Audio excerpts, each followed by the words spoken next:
Muito bem, hoje eu resolvi fazer um vídeo aí por conta do feriado, então vamos falar dessa coisa aí de atualizar a Bíblia, né, a polêmica com o pastor Ed Renekiewicz. Se não me engano, ele é da Igreja Batista, ele tem uma vinculação ali com o movimento da Missão Integral, como vocês já devem saber, ou não, né, tem gente que nem conhece o René. Mas o que eu queria destacar aqui, efetivamente, é essa pregação dele de domingo. Eu não sei exatamente que dia que foi isso, mas foi no domingo, e chamou muito a atenção porque isso foi veiculado também na internet, e muita gente assistiu, e muitos cristãos, principalmente, claro, evangélicos, ficaram escandalizados com a fala dele de que temos que atualizar a Bíblia. E aí o que significa, enfim, né, esse atualizar. Então, veja só, a primeira coisa que a gente tem que pensar aqui é o seguinte: existem elementos culturais no texto bíblico que nós, claro, devemos levar em consideração, né? É aquela famosa análise do historiador. Ele, para evitar anacronismos, ele tem que repensar, primeiro do ponto de vista exegético, não desconsiderando a necessidade de se fazer hermenêutica. Porque quando você faz hermenêutica do texto, você está repensando e refletindo em cima do texto, tá? E indo além, mas não negando aquilo que o autor quis dizer e o público que o ouviu à época. Tá? Na exegese você considera os aspectos culturais, você considera a língua que foi escrito o texto, você considera o contexto do autor do texto e o público que o ouviu. Tudo isso para se fazer a exegese mais adequada e realmente conceber a ideia do autor. Só que o texto bíblico ele tem algo mais, porque ele é dado como inspirado. Eu, particularmente, acredito na inspiração da Bíblia, tá? Para mim, a Bíblia é inspirada por Deus. Eu sei que tem gente que não acredita nisso, enfim, que vai criticar, mas a temática desse vídeo não é a gente discutir a inspiração. Eu admito a inspiração do texto bíblico, o que não implica a inerrância do texto, que são coisas diferentes. Para alguns, ser inspirado é inerrante, para outros, inspiração e inerrância são coisas distintas. Então, para mim, inerrância e inspiração são coisas distintas. Então, eu considero aquilo que o autor quis dizer e também considero que Deus possa trabalhar dentro do texto, né, em vista de trazer inspiração, não negando o significado mesmo do texto, mas trazendo amplitude para aquilo, até para se fazer aplicações na nossa vida. Né? É aquela coisa da quadriga, interpretação bíblica, que foi ali da patrística Idade Média, que considerava que o texto ele pode ter um aspecto moral, é uma aplicação que você faz do texto bíblico à ética, né, das necessidades da vida prática. Ele tem um aspecto também alegórico, que aí já é mais polêmico. Eu tenho um pé atrás com a alegoria, porque às vezes os caras viajam demais na alegoria, né, e acabam negando aquilo que o autor quis dizer no texto, né, não consideram a exegese. Então, ao meu ver, isso é problemático. Mas o aspecto alegórico existe, né? E ele aparece até mesmo no Novo Testamento. Não devemos negar o aspecto alegórico, mas devemos ter um critério para ele. Né? Isso tudo é muito discutível do ponto de vista da exegese da hermenêutica. É bem polêmico, bem complexo. Mas eu admito, claro, o método alegórico também, com algumas ressalvas. E é o aspecto literal, né? Basicamente o que o autor quis dizer. E você tem o anagógico, né? Que se refere ao aspecto mais místico e, claro, espiritual, que evidentemente, eu admito, uma vez que aceito com bom grado, né, a inspiração do texto como sendo dado por Deus, ok? Bom, então nesses 4 aspectos você percebe que há uma aplicação para a nossa vida e que nesse sentido você tem que refletir o texto. Então refletir o texto é algo legítimo, não é errado você refletir o texto. Então, por exemplo, se o Ed Renekiewicz diz que a gente tem que atualizar a Bíblia no sentido de refletir o texto à luz da modernidade, dadas as descobertas espontâneas que nós temos em nossa época, porque, é claro, é evidente que a gente tem que reconhecer que o mundo que nós vivemos hoje não é o mesmo mundo do primeiro século. E também não é o mundo da Idade Média, certo? E nem mesmo é o mundo do iluminismo, né? E nem mesmo é o mundo do positivismo do século XX, lá da década de 60. O mundo hoje é outro, né? Então, a grande verdade, gente, o que a gente vive hoje no mundo é basicamente uma torre de Babel. Porque existem muitas narrativas, existem muitas línguas, como o Wittgenstein dizia, existem muitos jogos de linguagem. Isso basicamente é uma Babel, né? Claro que o apelo de Wittgenstein é um certo convencionalismo, né? E esse convencionalismo é fruto da cultura humana. E Wittgenstein chega ao ponto de dizer que o convencionalismo existe também nas linguagens tidas normativas, como a matemática, como a lógica, negando o primeiro Wittgenstein, né? Excedendo ainda mais o seu acognosticismo, que é aquela coisa de que por trás, né, do conceito, o único significado que existe é contingencial a um jogo de linguagem num determinado grupo de uma determinada cultura. Isso aí é bem interessante de se pensar, porque você acaba validando, né, também a linguagem poética, artística, a linguagem religiosa e cultural, que é tão rica, tão extraordinária, que foi negativada basicamente pelos positivistas lógicos, e que, enfim, o próprio Wittgenstein acaba admitindo, né, na sua segunda abordagem em crítica à primeira. Então isso é bem interessante, só que aí também a gente não pode exagerar e negar o aspecto que eu coloco aqui como dialético, né, da linguagem, admitindo a possibilidade de um repensar dessas coisas de modo dialético e também reconhecendo um apelo metalinguístico aí. Mas é uma polêmica que eu nem quero entrar aqui, que eu sei que é meio complicado, portanto eu posso admitir que há jogos de linguagem, mas não preciso admitir de maneira alguma que haja uma limitação total ao ponto de chegar ao agnosticismo e de nos prendermos a bolhas linguísticas como pensavam Wittgenstein. Daí eu já não acho adequado pensar nesse sentido. Mas acho interessante fazer uma crítica a alguns jogos de linguagem que se dizem únicos, certo? E que acabam sendo dogmáticos, né? Então essa luta do Wittgenstein como um verdadeiro ceticismo, né, linguístico ao dogmatismo exacerbado dos positivistas lógicos, e também, né, por que não dizer, de outros jogos de linguagem, até mesmo o das religiões mais exclusivistas, que acabam não reconhecendo que existe uma complexidade grande no mundo e que, enfim, não tem como nossa linguagem dar conta de tudo, tá? Quando Paulo está deflagrando um homem que foi ao terceiro céu, que todos admitem que foi o próprio Paulo, né? Ele foi ao terceiro céu e ouviu palavras inefáveis que ele nem podia expressar. Então, são coisas inenarráveis, né? E nesse sentido, se admite que, por mais que eu tente interpretar com palavras aquilo que eu vi, diz Paulo, né, no terceiro céu, eu não vou conseguir expressar isso aqui de uma maneira adequada. E nesse sentido, então, se valida, né, essa abordagem de reconhecer que tem coisas tão inefáveis que eu, de fato, não posso expressar com tamanha exatidão como quereria, né? Mas isso não significa que por meio, né, da dialética a gente possa trabalhar essas questões e chegar a determinados consensos aí que vão um pouco além, né, dos nossos jogos de linguagem.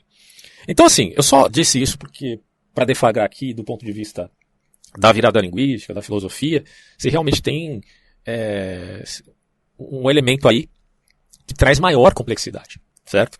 Agora, nos voltando ao aspecto da teologia, se ele fala atualizar a Bíblia no sentido de editar o texto bíblico, aí obviamente, né, cara, acho que todo mundo seria contra, assim, a maioria das pessoas que não sejam liberais teológicos admitiria que isso é um absurdo. A Bíblia não tem que se acrescentar nada e nem tirar nada, né? Para isso existe o aspecto exegético e também, repito aqui, a hermenêutica. Há muitas formas de você fazer hermenêutica, né? Na ideia, por exemplo, do Paul Ricoeur, o texto ele acaba, quando produzido, se separando do seu autor, e a partir daí o que você tem novos significados se ampliando e se renovando e enriquecendo, né? Mediante a reflexão. Só que essa reflexão não é uma coisa arbitrária, subjetiva, ou não digo nem subjetiva, né? Mas pior ainda, solipsista. Porque subjetivo ele pode ser também objetivo, ele pode ter um vínculo com o objetivo. Tem muita gente que confunde isso, viu? Que tanto o subjetivo, quanto o objetivo, quanto o intersubjetivo e o subjetivo, eles podem ter vínculos com o objetivo. Não é aquela coisa do Yuval Harari que diz que o intersubjetivo é uma ficção ou o subjetivo é uma ficção. Necessariamente. Isso é ridículo a gente pensar um troço desse, né? Não há necessidade alguma de que uma relação intersubjetiva seja necessariamente uma ficção. Pode ser ou não, tá? Bom, então o que acontece aqui é que a gente pode ter os jogos de linguagens, mas não significa que ele só é intersubjetivo e que não tem um vínculo, ainda que não total, mas parcial, com um elemento objetivo, certo? Ok. Então, assim, no sentido da gente avaliar essa situação do René Kivitz, quando ele coloca a Bíblia no sentido de atualizar, do ponto de vista reflexivo, aí eu admito, bom, realmente a gente tem que adequar as coisas, Porque o pensar moral barra ética, porque para mim moral e ética é a mesma coisa, né? Eu não vejo a moral como a moral desmotivada, dogmática, que as pessoas geralmente olham e falam, o moralismo é algo ruim. Eu não estou falando de moralismo nesse sentido, estou falando de moral barra ética, né? Quer dizer, que avalia as coisas dentro de valores objetivos, porque para mim, como eu já falei em outro vídeo que eu fiz aqui, a ética tem um elemento objetivo, ok? Então, nesse sentido, até no vídeo anterior eu falei aqui do Benedetto Croce, né, que ele dá uma amplitude muito interessante quando ele fala das 4 categorias de distinções que são necessárias para a gente repensar a visão dialética da vida, que é o elemento lógico factual, que é o elemento valorativo, que é o elemento também econômico, porque na vida há essa necessidade, evidentemente, da vida prática, e que há, enfim, o elemento estético, tá? Então, os 2 elementos práticos é o econômico e o ético. Agora, os outros 2 têm um valor pautado na estética. Estética, de fato, existe. Quem quer negar isso e relativizar isso, realmente não, a meu ver, não entendeu o que é, de fato, estética. Tudo bem que haja discussões sobre isso, mas para mim, a estética, ela tem um valor objetivo também, certo? E claro, né, a questão do fato que a descritividade do mundo como ele aparece para nós, né, a descrição do fenômeno, que não implica necessariamente que a sua interpretação do fenômeno seja também correta, né? Portanto, essas 4, enfim, podemos colocar categorias ou dimensões, elas fazem parte necessariamente da vida, certo?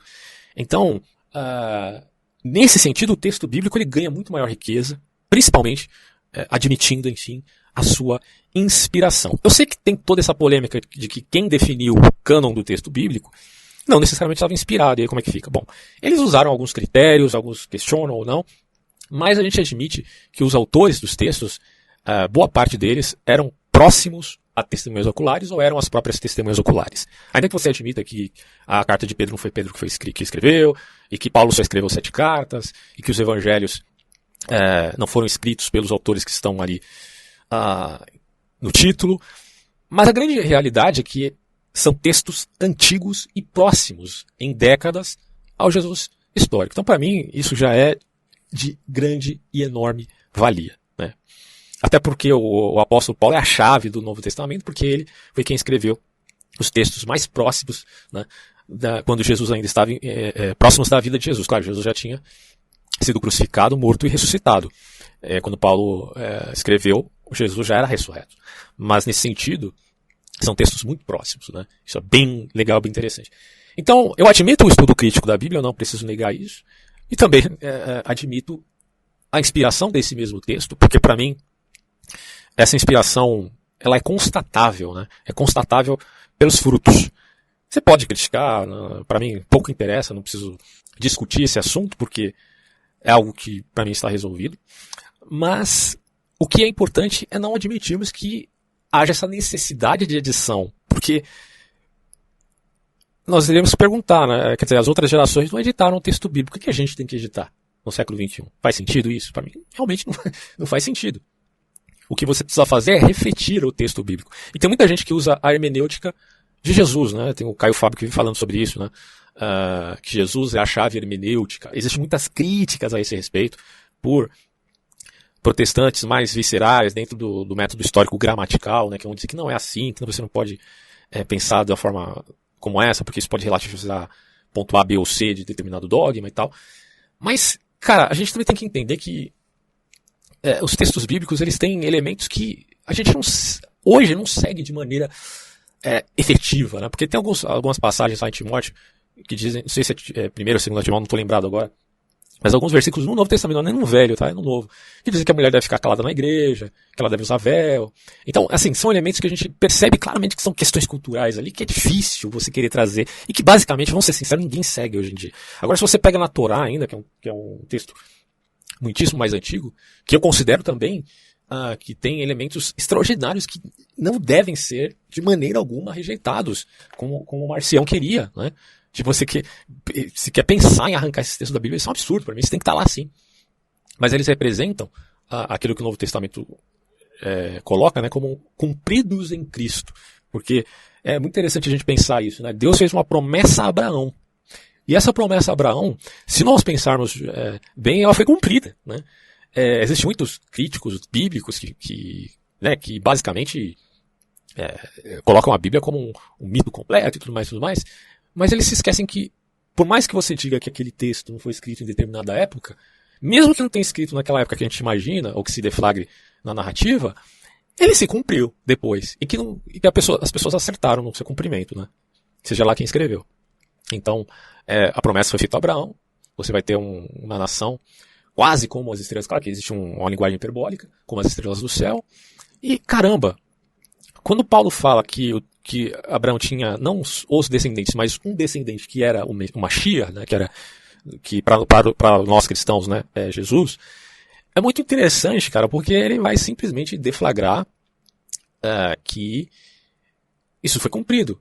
E, cara, de 2000 anos atrás para cá, de fato podemos dizer, existe uma nação, uma multidão de testemunhos a respeito de Cristo, né? É como aquela confissão de Pedro, né? Que Jesus diz, Pedro fala, tu és o Messias. Você vê que a confissão de Pedro não é sobre a Trindade, Jesus é a segunda pessoa da Trindade, ou de algum dogma do Concílio de Nicéia, isso é bem posterior, né? A confissão de Pedro é apenas de que Jesus é o Messias, ponto. Só isso, né? Tu és o Messias, o Filho de Deus. É isso que eu acho que é. E aí Jesus diz, não, quem te revelou isso foi o Pai, e sobre esta pedra, que é esta confissão, como Agostinho depois se corrige, certo?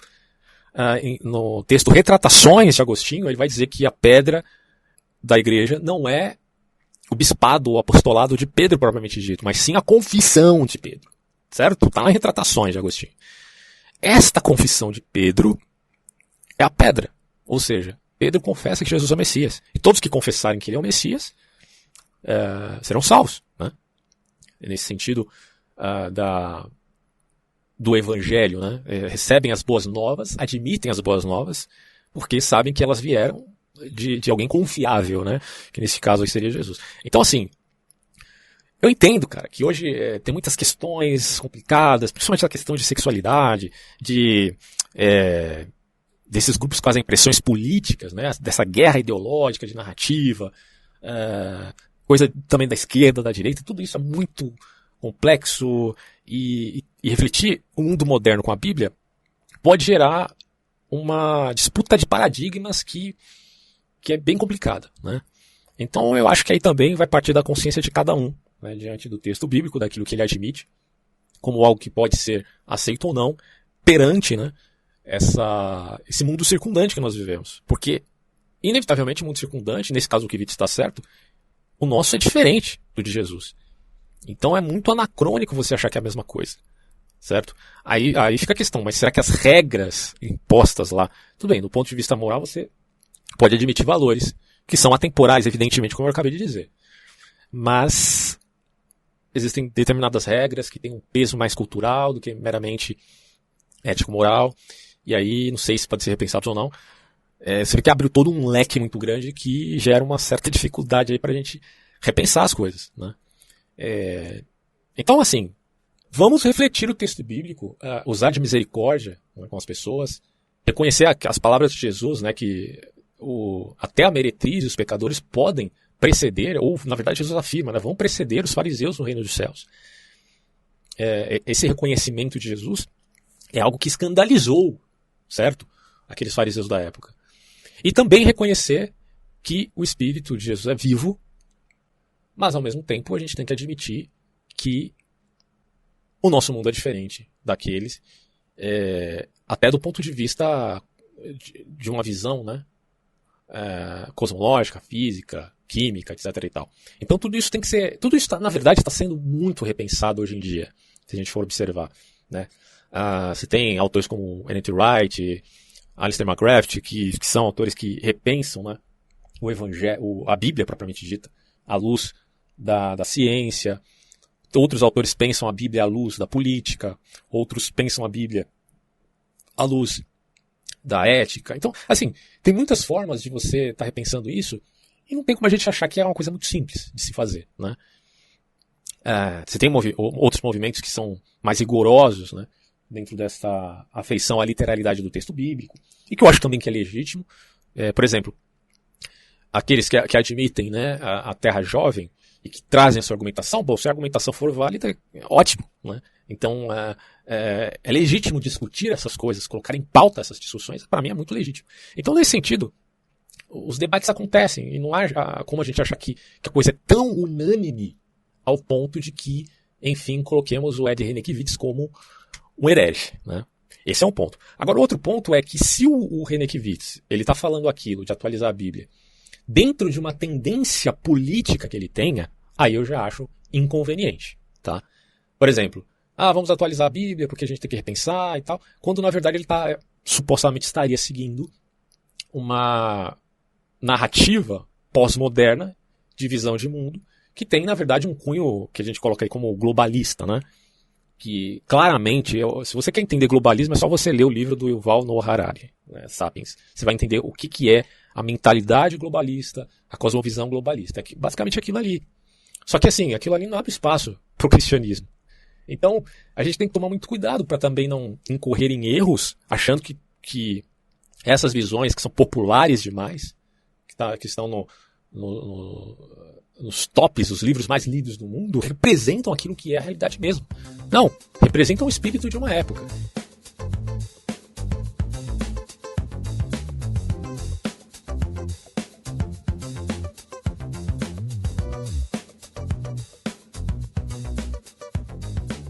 Assim, eu faço uma diferenciação daquilo que é uma evidência espontânea, de boa fé, de trabalho, de esforço humano, para se conquistar esse entendimento, e daquilo que é tendenciosidade, porque assim, de um lado a gente tem o fato, de outro lado a gente tem a interpretação do fato. E no que concerne a interpretação do fato, pode haver aí o campo da tendenciosidade, né? Tudo bem, a gente admite que todos nós temos tendências, e que a gente pode observar os mesmos fatos descritivos e valorá-los do ponto de vista até mesmo normativo, né? Que já é um salto.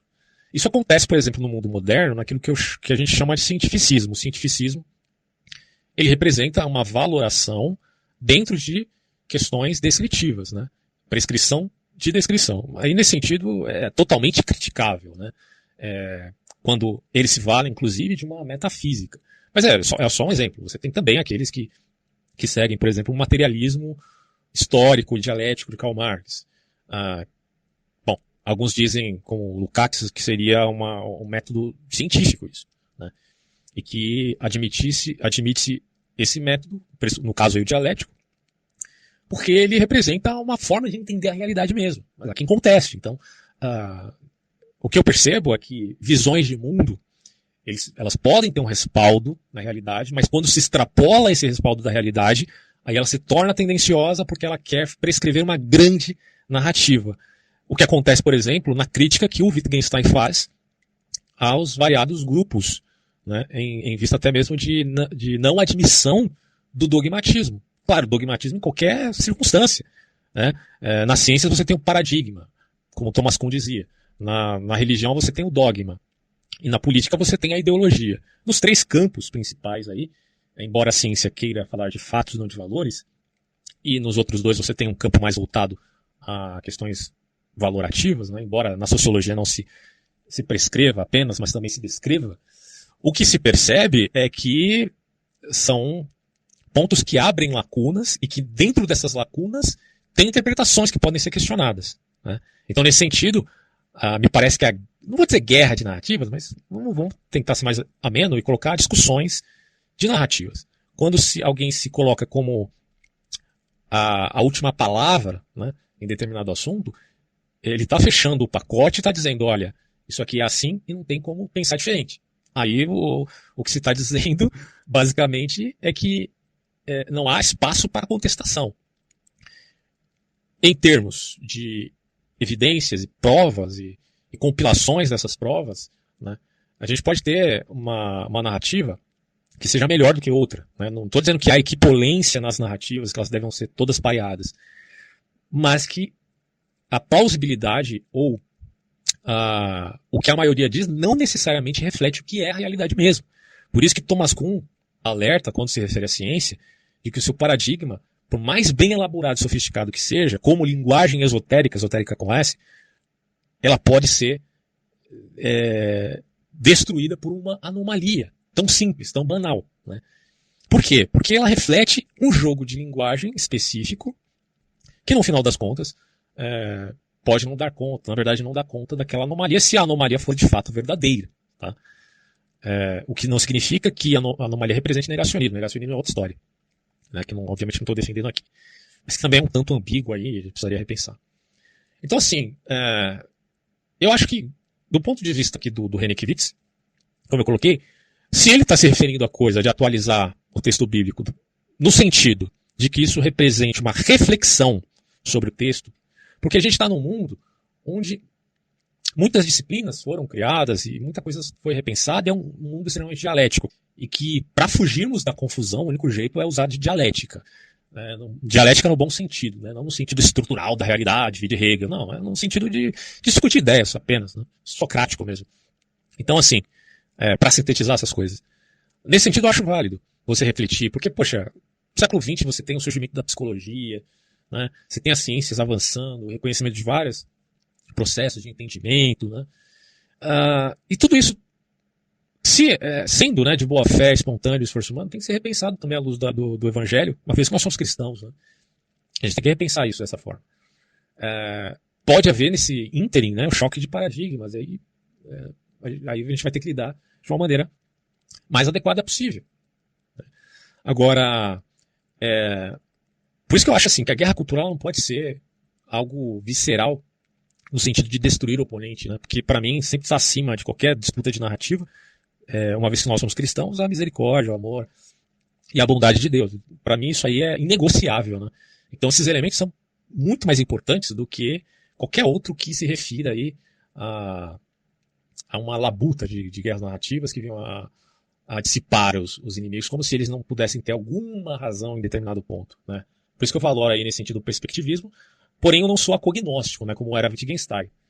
Mas eu admito que dentro de jogos de linguagem existe uma tendenciosidade, porque é uma questão também cultural, mas que há a possibilidade de se fazer dialética aí, e portanto a gente não precisa nos render necessariamente ao convencionalismo.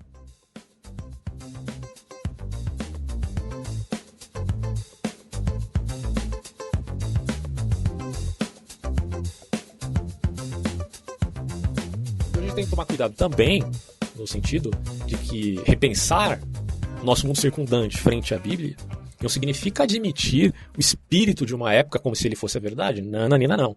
Significa refletir as coisas em vista de se fazer uma síntese que se valha da possibilidade do mais legítimo, né, dentro desse processo dialético, dentro desses jogos de linguagem.